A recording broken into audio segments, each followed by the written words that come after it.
And welcome to the Sports Writers from the Salem News. I'm Bill Newell from MSO News Sports. Up in the my top left, anyways, is Nick Giannino. Down below him is Matt Williams.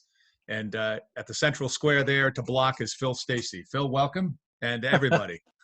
Hey, Bill, how you doing? Thanks, Bill. Good to be talking with you guys. And I guess it's funny that school was canceled this week by Governor Baker for the rest of the year. We knew that spring sports were done for the rest of the year, but yet the MIAA today, Friday, says no spring sports this year. Nick, you were kind of involved with that today. Tell us what you know. Yeah, I sat in on the meeting. As I tweeted out, I was having some audio problems, but I don't think I missed much. Basically, they voted on whether or not to cancel the spring season, which obviously was more of a formality at this point with Governor Baker shutting down the schools, like you said. So they did unanimously vote 16-0 to cancel the spring season.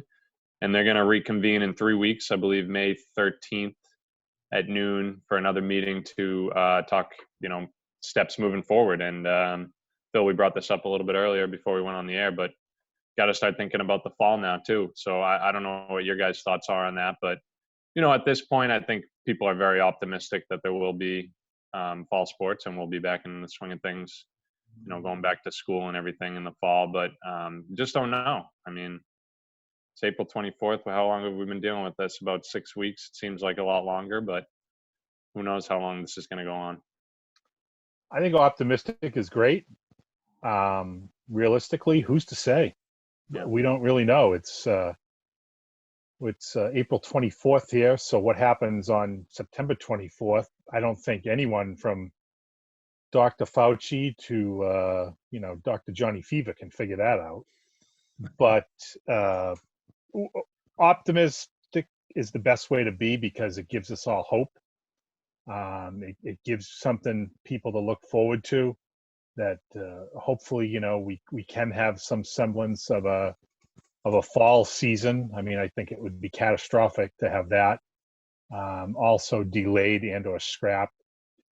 I also don't think we want to lose sight of just how heartbreaking it has to be for all the spring athletes, the coaches, administrators, officials, and whatnot. For seniors, this was their last go-round, whether it was on the court, on the track, on the field, the diamond, whatnot. For sophomores and juniors, maybe looking to get some exposure to keep playing in college. That's a year that they lose out on, they can't get back. And, obviously for freshmen, their first go around in the spring of the varsity sports. So that's really, really tough. And my heart does go out to them genuinely. I do hope that, something is done in that either the virus dissipates or, hope against hope that there's some kind of vaccine that's being developed by that time where it's deemed safe that we get some semblance back. But I think even if we do, it's going to be different. How is it playing football if you're tackling someone in every play? Are there still going to be social distancing guidelines and things like that? So I guess like we have been for 6 weeks, and Nick just said we're in a wait and see kind of mode here. I will say, and I don't know if this brings any more optimism to it or we can relate to them at all, but I talked to my buddy over FaceTime last night who lives in China, and he's been back there for about 6 weeks. He said things are really starting to go back to normal there, other than the fact that you got to wear a mask everywhere and they'll check your temperatures anytime you enter a building. But other than that, he said, people are free to go wherever. Businesses are back open. He's even starting up a softball league next week, like a men's league. So if that's any indication of their timeline in regards to ours, then by the fall, maybe we'll be all right. But I thought that was interesting. Yeah. That's hopeful. Yeah. I did watch the presidential briefing on Thursday, and they talked about how they have data now that says that the virus dissipates, half-lives, if you will, in warm weather and humidity. So we may have some of that this summer. That would be good news if we did have a warm, hot summer as far as the virus is concerned, if that data and those tests are accurate and can be projected into real life, if you will.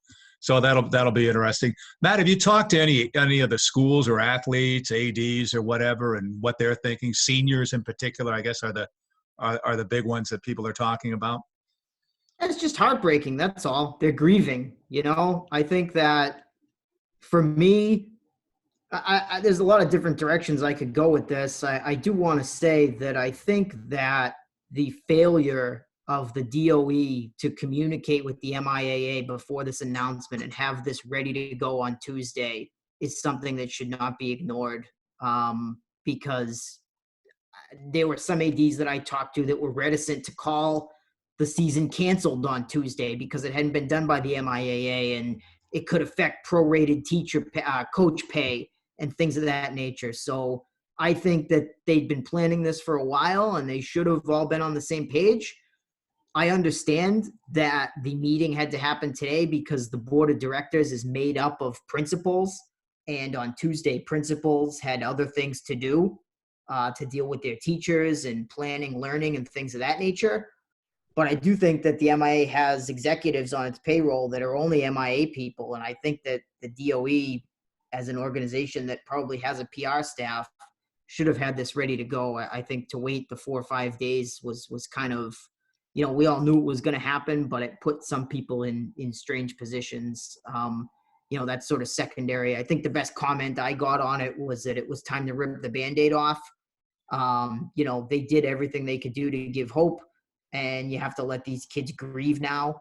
And so I think it was, good timing. I mean, it's important to note that school is not closed, right? That was another thing the teachers were saying. It's not closed. The building's closed, but the classes are in session. We're distance learning.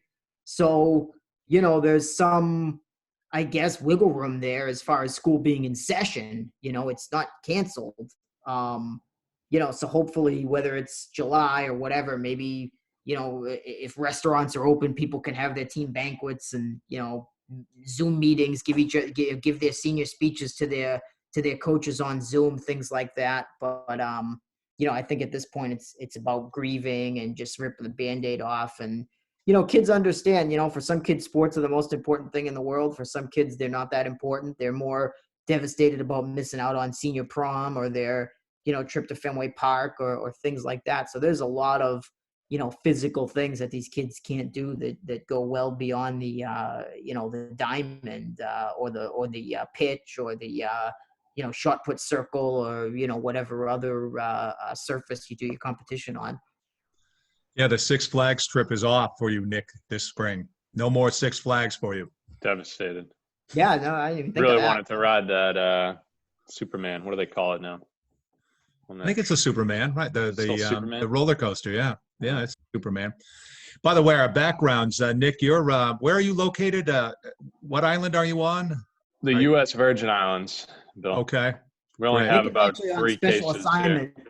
When the UFC does their Fight Island in a couple of weeks, Nick is going to be live on the scene. That's right. And Phil, you're at, I believe you're at one of the Sandals resorts. Is that right? I'm in Anguilla. Yeah. I'm just kind of chilling by the pool in Anguilla. Looks pretty quiet. Looks like everyone's isolating away from you there behind you. They're staying away from you. Yeah, I think all my kids are on their Chromebooks playing video games, so that works out good for me. Hey, go ahead, Phil. Something off. I want to make a point off of what Willie was saying here. With the social distancing, you do wonder. I think I might have brought this up a few weeks ago when we were still talking about how there may be a spring season. You wonder if there are certain guidelines in place if and when things do kick back up. I mean, if you see polls that say, well, if the restaurants open back up, 80% of Americans are hesitant to go in and have a meal around other diners if, there isn't a vaccine yet and all. Would that affect sports participation, I wonder, at the high school level where whether it's the athletes themselves or their families decide, what, maybe it's just not wise to take a chance without us knowing here. I think the other factor is somebody brought this up to me yesterday and it got me to thinking, will we start seeing student athletes who, obviously not everybody can do this, but those that have the means to do so, would they consider transferring to prep school and reclassifying to get a lost year back. You know, with somebody who's a sophomore this year and was looking for a big spring season in, let's say, you know, lacrosse, would they transfer to a prep school, reclassify as a sophomore so they still had that year of school? I mean, it's something to ponder. There's a lot of unknown variables here, but those are two things that kind of go through my mind when I think about this. I wonder, think that's, I think the NCAA is granting at the college level an extra year. If I'm not for eligibility, if I'm not mistaken, Matt. well, I wonder if that's a major issue that the MIAA, you know, instead of worrying about if they're going to let people have meetings in July, which, you know, I don't know what jurisdiction that is of theirs anyway, but, you know, our kids academically going to need to reclassify. There are kids that are going to be left behind, a lot of kids. And, you know, what if a kid needs to reclassify for academic reasons, but then there's another kid that wants to reclassify for, you know, maybe I'm a C+ student, I'm eligible, but I really feel left behind. But, you know, you can kind of wink, wink, nod, nod. Maybe it's about sports. That's a really slippery slope in these unprecedented times. No You one know, would I ever do wonder if that. that's something that they're going to have to make some rules about, because it is somewhat unfair that if you go to the prep schools, you can reclassify and get that year back, but here in the public schools, you can't. And I think, you know, generally I'm not a fan of reclassification. I think it's kind of messed up. I think it's kind of wrong.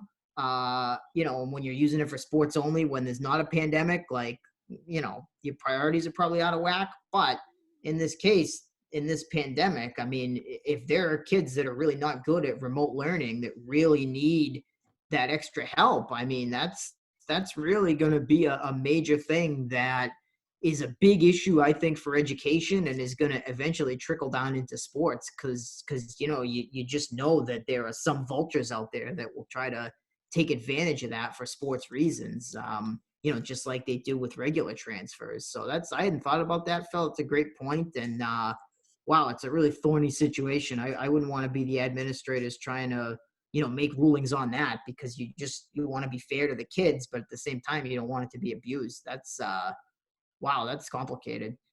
I mean, at least the remote learning portion has only been the past, 5-6 weeks, and continues to the end of the year. You know, it's not like they had to do it the whole school year. It's gonna be half the school year though. That's gonna be I mean, you know, and there are some kids that are probably better at remote learning than they are at learning in a classroom. So it's gonna make some kids get better grades, but A lot of ways to get those answers when you got the computer right in front of you. Yeah, exactly. I mean, it's like the 3 classifications of learning. There's probably going to be kids that really thrive, that love looking at the screen, that you know, daydream when they're in class, and there'll be kids that are the opposite. You know, that's part of our individuality as people. You know, humans, the human condition. Bill, you didn't know this was going to turn into an existential podcast, did you? The human condition. No, I did not. Hey, we have like 10 seconds left. You guys want to go around each and recap the Patriot draft in the first round? No, we have more time than that. I'm just kidding you. We're not limited for time. We can do that. No draft picks for the Patriots in the first round. No, and I think Nick mentioned before we get on the air, we were watching, and it was a little slow, and it was a little awkward, and the commissioner, boy, he's kind of cringeworthy there in his basement. Oh my gosh, yeah. Yeah, I compared him to a marionette on, you know, just very wooden, and I'm not a good Al hater. I don't really have an opinion one way or the other, but he seemed very, okay, Jaguars fans, let's hear it. You know, like, dude, take the stick out. Come on. Yeah, it was tough. I did like how they put up like the fans' reactions in the background on the TV. They had like different Zoom panels. Except for those teams that couldn't fill out all the panels. Yeah, I was going to say, I think it was the Chargers had like three boxes filled. The rest was just like their logo. Yeah. You want to be a Chargers fan today? But 8 of those Charger squares were coming from prison. Anyway, that's another story. Hey, but you know, the other piece too, I watched the beginning of it, and you know, and I respect that the NFL wants to be empathetic to the pandemic that we have here, but how much do we need to hear about? I mean, aren't we totally 24/7 into the pandemic? Wasn't this an escape for us? Did we need to have everybody, so somber. And I mean, I guess it had to happen, but I was just thinking, come on, I'm here for the draft. You know what I mean? And Yes. I agree. I think everything they did was good. Don't get me wrong. I think it was very professional. It was totally time sensitive rather and appropriate, but I don't know if they needed to do it. That's all I'm saying. It would have been great for a halftime of a football game, but it wasn't a halftime of a football game.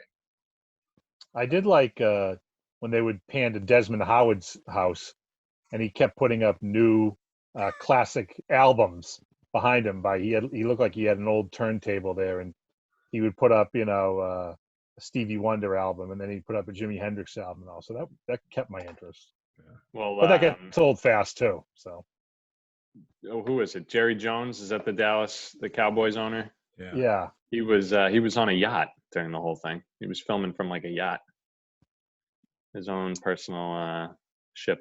So that was interesting. I don't know where he was, but ship or something. Yeah. Golf, maybe. Yeah, probably. I don't know. Belichick was on Martha's Vineyard, I guess. Yeah. He was, yes. Yeah. Yeah. But hey, today's a new day, and more picks they can trade down for, so we got that to look forward to. I mean, I'd like to. They need good players. Like, they don't need voluminous players. They have a million players. So I would have liked, but no. I mean, I like the linebacker there from Oklahoma that got picked in their spot because they need a successor to Hightower, right? But who knows if that guy can play or not? I mean, I think I look at their draft last year. They didn't take the beast linebacker for the Colts there, Darius Leonard, and it's like, well, he'd probably be better than the wide receiver right now, but who knows? Maybe this guy that got picked in that spot will be a bust. I mean, you won't know for a couple of years.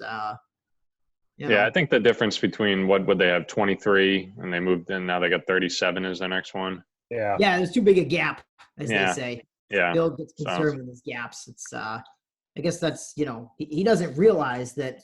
His defense is predicated on gap control, right? Yes. That doesn't apply to the draft, too. That's there's two different types of gaps, but. Yeah. Well, they got 13 picks left, so hopefully they swing right on one of them. I should have followed how my Tampa Bay Bucks did in the draft. I know they've got Gronk and Brady, but Yeah, they don't need anyone else. They got a big offensive lineman to protect Tampa there. Did they? Oh. Yeah, they got a monster offensive lineman. Good. So, hey, we should mention that someone is having some cake today, right? Oh, yeah, that's right. Yeah. I saw that. It popped up. Hey, happy birthday, Phil Stacy. That's why you're celebrating there at Sanders Resort. That's so I'm kicking back here. Yeah. Thank you, boys. Appreciate it. A little bit. No, What's sorry. that? No, go ahead. I thought that you were singing "Happy Birthday" there or something. I'm like, oh, this is unexpected. Nope. Got some nice homemade cards from my kids today, so that was nice. And they keep asking me if I'm having a happy birthday, and I tell them, yeah, sure. I'm here with you guys, and we're all safe. So what else is there? That's it. It kind of triggered something in my head because Phil's birthday is usually around some of the Bruins playoff games, and it's just the point I had was like a couple months ago, I thought for sure that the local sports would be back before the pro sports because the crowds are so much smaller, but it sounds like it's going to end up being the opposite. That just really surprises me, because I think we're going to see some hockey in July and see some football in the fall. So I'm surprised that the pros are doing a better job of getting this done than the amateurs. But I guess that's why I don't play the lottery, because I'm not a predictor. It makes you wonder too. What if we did come back in the fall and they had games, but fans weren't allowed to attend at high school events?